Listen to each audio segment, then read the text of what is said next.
Une réunion militaire de la Communauté économique des États d'Afrique de l'Ouest, CEDEAO, aura lieu jeudi 17 et vendredi 18 août au Ghana pour évoquer une possible intervention armée au Niger et rétablir le président Mohamed Bazoum renversé par un coup d'État.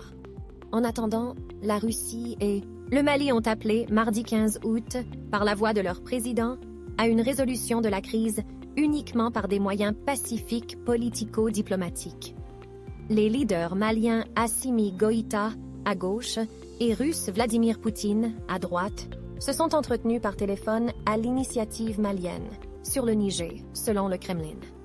Ici, lors du sommet Russie-Afrique à Saint-Pétersbourg, le 29 juillet 2023. De notre correspondante à Moscou, cet échange téléphonique Moscou-Bamako a eu lieu à l'initiative malienne, a précisé le service de presse du Kremlin. Dans un communiqué, ce dernier a indiqué que les présidents russes Vladimir Poutine et malien Assimi Goïta ont souligné l'importance de régler la situation autour de la République du Niger uniquement par des moyens pacifiques politico-diplomatiques. Quelques heures plus tard à peine, lors de la 11e conférence sur la sécurité internationale près de Moscou, un rendez-vous organisé par l'armée russe, le ministre malien de la Défense s'est montré bien plus direct.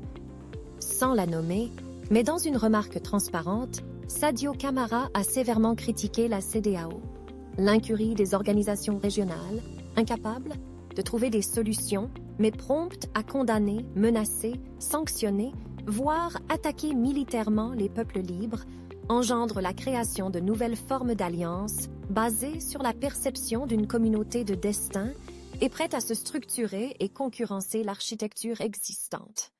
Moins de 3 semaines après le sommet Russie-Afrique à Saint-Pétersbourg, cette conférence sur la sécurité internationale accueille officiellement plus de 800 invités venus de 76 pays, mais aucune délégation militaire issue d'un pays occidental.